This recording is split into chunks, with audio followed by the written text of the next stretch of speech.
ду омӯзгори як мактаби Роштқалъа ба радиои Озодӣ шикоят карданд ки баъди суханронии онҳо дар бораи ширкатдорони митинги моҳи ноябр дар телевизиони Бадахшон дар оилаву ҷомеа муносибат ба онҳо дигар ва ба қавли худашон таҳқиромез шудааст.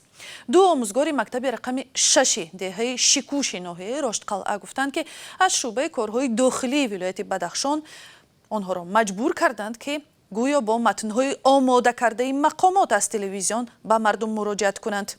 ҳамкорам Мирзонабии Холиқзод бо ин омӯзгорон суҳбат кард ва дар студия бо мо қарор дорад. Шикояти омӯзгорон аз Роштқалъа бештар аз чӣ буд, Мирзонабӣ? Бале хиромон, ин ду омӯзгор Наргиз Ҷонмирзоева ва Азиза Қарачабекова дар суҳбати телефонӣ ба мо гуфтанд ки онҳоро рӯзи 15 январ кормандони умури дохилии вилоят аз Роштқалъа ба Хоруқ оварда ва гуфтанд ки бояд дар бораи тазоҳуроти моҳи ноябр суҳбат кунанд.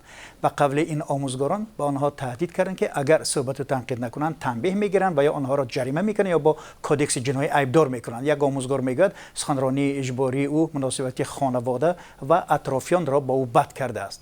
و حالا یک پرچه سخن نرگس جانمرزایی رو میشنویم در اینجا. ما رو ترساندند که شما رو با ماده 90 کودکس جمهوری تاجیکستان سود میکنیم، اگر راضی نشوید شما رو جریمه میکنیم.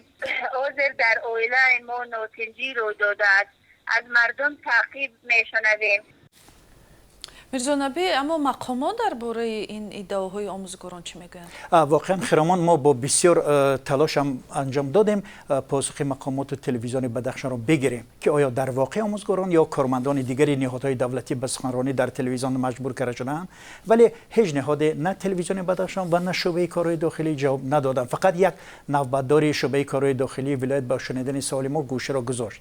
اما در شبکه‌های اجتماعی هم می‌بینیم که می‌نویسند مقامات از شهر و ناحیه‌های بدخشان با همین شیوه مردم را مجبور می‌کنند که شرکت‌داران تظاهرات را محکوم نمایند. ما این مسئله را با تحلیلگران و کارشناسان هم در میان گذاشتیم و پرسیدیم که آیا این تجربه وجود دارد و چه پیامدی برای جامعه خواهد داشت. از جمله عبدالملک قادروف کارشناس تاجیک گفت که این تجربه بر زیان حکومت و مردم است، چون به گفته او برای حل مشکل بدخشان و برقرارسازی نظم و ثبات و ولایت قانون مساعدت نخواهد کرد. به گفته او خواندن متن از پیش نوشته شده حتما دروغ بودن آن را برای بیننده آشکار می‌کند.